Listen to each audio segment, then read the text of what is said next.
से मैं हूं सिद्दीक जान। इस वक्त हम इलेक्शन कमीशन ऑफ पाकिस्तान के बाहर मौजूद हैं। फ़हीम अख्तर साहब मेरे साथ हैं, असदुल्ला खान साहब हमारे साथ मौजूद हैं। बात करेंगे कि शहर इक़्तिदार में एक बार फिर इस बात की गूंज सुनाई दे रही है कि chief election commissioner Sikandar Sultan Raja साहब मुस्ताफ़ी हो सकते हैं। और उसकी वजह यह है कि मैं आपको पहले बता दूं कि जब पंजाब और KPK में इलेक्शन का मामला था, उस वक्त इलेक्शन कमीशन डट गया था कि जो मर्ज़ी कर लें, हमने इलेक्शन नहीं करवाना। बज़ाहिर तो उन्होंने ये कहा था कि हमें फ़ंड्स दे दें, सिक्योरिटी दे दें, हम इलेक्शन करवा लेंगे, लेकिन ग्राउंड रियलिटी सबको पता थी कि इलेक्शन कमीशन इलेक्शन नहीं कराना चाहता था और सुप्रीम कोर्ट के हुक्म के बावजूद इलेक्शन नहीं हुए थे।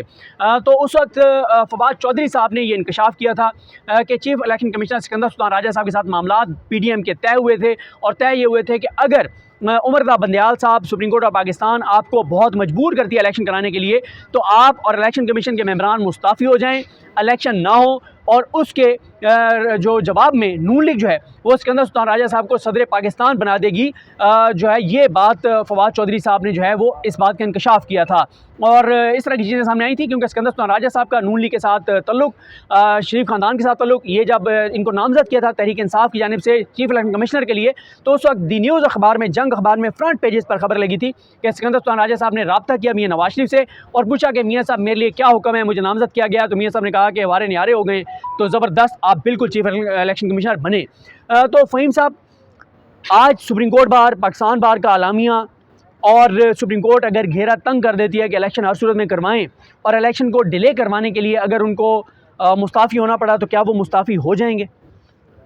चीफ इलेक्शन कमिश्नर के बारे में मैंने पहले भी आपसे ये बात की थी कि आखिरी ऑप्शन ये रखा गया था जब शेड्यूल अनाउंस नहीं हुआ था और जब ये प्रोसेस इतना आगे तक नहीं गया था कि आखिरी ऑप्शन ये होगा कि चीफ इलेक्शन कमिश्नर और 2 मेंबरान को जो है वो रिज़ाइन करा दिया जाएगा और उसके बाद इलेक्शन कमीशन गैर फाल हो जाएगा, तो फिर आम इंतखाबात नहीं हो सकेंगे।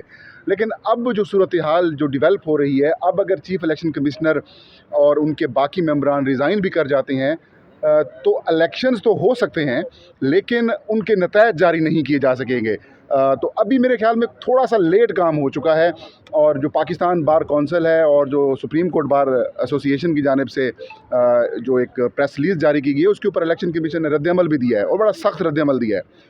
चीफ इलेक्शन कमिश्नर के तर्जमान की जानिब से कहा गया है कि चीफ इलेक्शन कमिश्नर ना तो किसी ब्लैक मेलिंग में आएंगे और ना ही वो ब्लैक मेलिंग बर्दाश्त करेंगे। अगर वो आप पढ़ दें तो वो बहुत इंपॉर्टेंट होगा हमारे नाज़रीन के लिए। जी बिल्कुल, मैं पढ़ देता हूँ।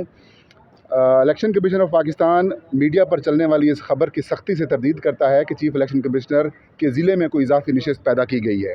उनका आबाई हल्का NA82 ज़िला सरगोदा है और इस ज़िले में कोई इजाफी नशिस्त पैदा नहीं की गई। अलबत्ता कमीशन की ज़ाती ख्वाहिश पर किसी भी मखसूस शख्सियत के लिए इजाफी नशिस्त बनाने से माजूरी ज़ाहिर करता है। मज़ीद ये कि इलेक्शन कमीशन किसी के दबाव या ब्लैक मेलिंग में नहीं आएगा।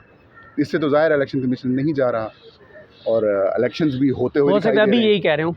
मियाँ नवाज शरीफ भी कहते थे कि डिक्टेशन नहीं लूँगा और फिर क्या हुआ था? देखिए, प्रिडिक्ट तो आप इलेक्शन कमीशन के बारे में नहीं कर सकते। आप कहेंगे यार ये होने वाला है, वो उलट कर देंगे। मैं आपको एक बात बता देता हूँ, वो मतलब ना काबिले उसे कह सकते हैं ना कि आप उसकी पेशन गोई करें या तज्जिया कर सकेंगे, ये करेंगे वो नहीं करेंगे, कुछ भी कर सकते हैं।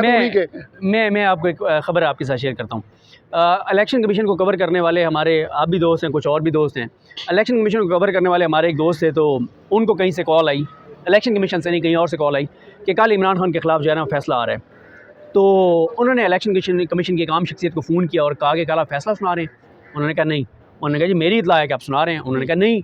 उसने कहा सर मुझे बड़ी अथेंटिक खबर मिली है और वो ना गुस्से हो गई आगे से वो शख्सियत। उन्होंने कहा यार फैसला हमने सुनाना है, मैं कह रहा हूँ नहीं सुना रहे, तुम कह रहे हो सुना रहे हैं। नहीं, उन्होंने ये नहीं कहा कि मेरे पास ऐसी कोई खबर नहीं है कि हम फैसला सुना रहे हैं। अच्छा, तो बताया नहीं क्या होगा। हाँ, तो खैर वो जो हमारे दोस्त हैं उन्होंने कहा जी मेरी सबसे रेलिवेंट शख्सियत के साथ बात हुई है, नहीं सुना रहे फैसला।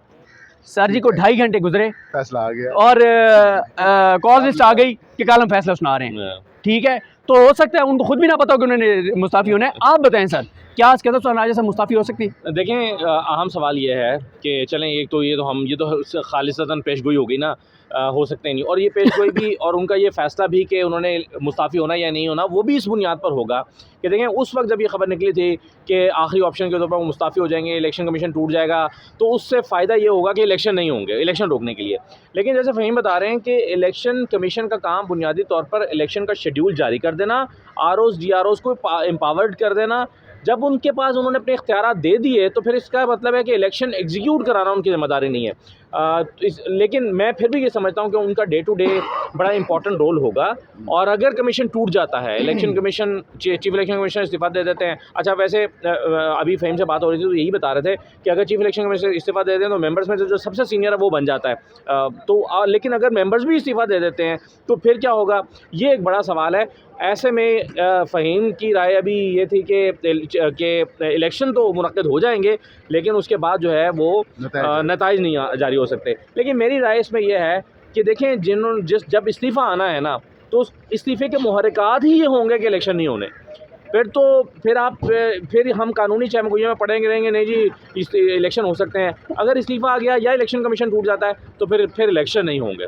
फिर इलेक्शन कुछ और रोकने के लिए चीफ इलेक्शन कमिश्नर का या मेम्बरान का रिज़ाइन करना ज़रूरी नहीं है, वजूहात और भी हो सकती हैं। लेकिन तरीकाकार ये भी तो हो सकता है ना। नहीं, एक और वजह हो सकती है, ये कमीशन बरकरार रहेगा और इलेक्शन भी नहीं होंगे। वो क्या है, वो ये है कि सिक्योरिटी नहीं है। मैं वही सवाल करने लगा था। 4 दिसंबर को इलेक्शन कमीशन ने एक ख़त लिखा था हाँ जी, सेक्रेटरी दाखिला को और कहा था 7 दिसंबर तक हमें बताएं हमें 2,70,000 फ़ौजी जवान चाहिए। क्या उस लेटर का जवाब आया? ये मेरी बड़ी खबर थी, मैंने 92 पे देनी थी लेकिन अब आपको दे रहा हूँ। इलेक्शन कमीशन को वजारत दाखिला ने जवाब दे दिया है, 92 वालों को वजारत दाखिला ने जवाब दे दिया है। और वो जो जवाब है उसमें उन्होंने कहा है कि जो वजारत दिफा वाले हैं यानी कि GHQ वाले, उनको हमने कह दिया है कि इलेक्शन कमीशन ऑफ पाकिस्तान को जो 2,70,000 बंदा चाहिए वो फराहम करें, और उन्होंने काम शुरू कर दिया है। लेकिन ये काम रुक भी सकता है, ये काम रुक भी सकता है क्योंकि आज कामरान खान साहब की ट्वीट पढ़े जिसपे आपने लिखा है नोटेड, वो कहानी ये बता रही है कि इलेक्शन नहीं का चाहिए, हमें इलेक्शन नहीं कराने, हमने उसका हल यही निकलेगा। बजट सिक्योरिटी नहीं होगी, बदकिस्मती से जो दहशतगर्दी के वाक़यात हैं वो भी बढ़ते जा रहे हैं रोज़ाना की बुनियाद के ऊपर, और खैबर पख्तूनख्वा और बलूचिस्तान इस वक्त ज़्यादा दहशतगर्दी की जद में है। तो इशूज़ चीफ इलेक्शन कमिश्नर से चंद दिन पहले जब हमारी मुलाकात हुई तो हमने ये सवाल किया उनसे, उनका जवाब मैं सुनूंगा ही नहीं आपसे, क्योंकि उनके अपने पास खबर नहीं होती तो मैं उनका जवाब क्यों सुनूं? वो कहते हैं कि बड़े अफसोसनाक सूरत हाल है लेकिन इन सारी चीज़ों को देखेंगे। चलें, मैं वैसे आपको यहाँ बता दूँ, मेरी इतला ये है कि क्विक रिस्पांस फोर्स के तौर पर तो सिक्योरिटी दे दी जाएगी फ़ौज की, लेकिन पोलिंग स्टेशन के ऊपर जो फ़ौजी जवान खड़े करने वाला मामला है उस पे शायद रजामंदी ज़ाहिर ना की जाए। उसकी रीज़न ये है कि पाकिस्तान में 2,70,000 सदीक भाई, 2,70,000 वो बंदा चाहिए जो पोलिंग स्टेशन पे ड्यूटी करे। हाँ। क्विक रिस्पांस वाला नहीं चाहिए। मैं वही तो कह रहा हूँ, यही तो मसला होगा। पड़ेगा ना। हाँ, देखें, फ़ौज क्विक रिस्पांस फोर्स के तौर पे तो आ सकती है, पोलिंग स्टेशनों के ऊपर 2 वजूहात से नहीं दी जा सकती। एक, इस वक्त सिक्योरिटी की खदशात, दहशतगर्दी। दूसरी वजह यह है कि जब पाकिस्तान के बच्चे को पता है कि पाकिस्तान की तारीख के बदतरीन इलेक्शन होने जा रहे हैं और पाकिस्तान की तारीख में ये इलेक्शन अगर होते हैं तो ये याद रखे जाएंगे कि कितने ये रिग्ड इलेक्शन हैं, तो फ़ौज क्यों चाहेगी कि हमारे जवान वहाँ पे पोलिंग स्टेशनों के ऊपर खड़े हों और हमारे ऊपर इल्ज़ाम है कि फ़ौजी जवान खड़े हैं। आप देखें ना, इलेक्शन यहाँ तक शेड्यूल जारी हो चुका है, इस नहज तक मामला आ चुका है। अगर इलेक्शन नहीं होने थे ना तो फिर यहाँ तक मामला ना लाया जाता। क्लाइमैक्स को टच करने की जरूरत है। सुप्रीम कोर्ट ने सर कहा कि आप शेड्यूल जारी करें, वो तो नहीं करना चाहते थे। कोर्ट ने तो पहले भी कहा था, अमृता बंदयाल ने तो उस वक्त क्यों नहीं जारी कर दिया था? ऐसे हजार तरीके हो सकते थे। बहुत खतरनाक काम कर रही है क्या सुप्रीम कोर्ट इस दफा अपने उस फैसले के ऊपर पहरेदारी भी कर रही है और डिक्टेशन भी दे रही है। कब तक पहरेदारी करेगी? 8 तक करेगी या उससे पहले सरेंडर कर देगी? देखिए, हाई कोर्ट्स डरी पड़ी हैं, सारी हाई कोर्ट जो देखिए हल्का बंदियों के ऊपर लोग जाते हैं इंसाफ के लिए। इलेक्शन कमीशन ने बेपनाह जैरीमेंडरिंग की हुई है, हल्का बंदियों में जैरीमेंडरिंग की हुई है। इंसाफ के लिए क्या वो वर्ल्ड बैंक है? सुप्रीम कोर्ट ना जाए। इलेक्शन को रोकना आपको इतना आसान काम नहीं रह गया किसी भी वजह से। इवन अगर आप ये भी कहेंगे कि नफरी नहीं है हमारे पास, तो भी इलेक्शन को रोकना ये तो देखिए ना, पूरी दुनिया को पता है कि ये वजह नहीं है, क्योंकि इलेक्शन पाकिस्तान में बदतरीन हालात में भी इलेक्शन हुए हैं। उसके लिए 10 तरीके हो सकते हैं, हज़ारों तरीकों से इलेक्शन कराया जा सकता है अगर कराना है तो। इससे मुल्क में क्योस बढ़ेगा, बेचैनी बढ़ेगी, परेशानी में इजाफा होगा। जो अभी वादे लोगों से किए जा रहे हैं कारोबारी तबके से कि हम इलेक्शन कराएंगे, इलेक्शन होंगे, आप बेफिक्र होकर अपनी पॉलिसीज़ बनाएं, आप उसके मुताबिक जाएं।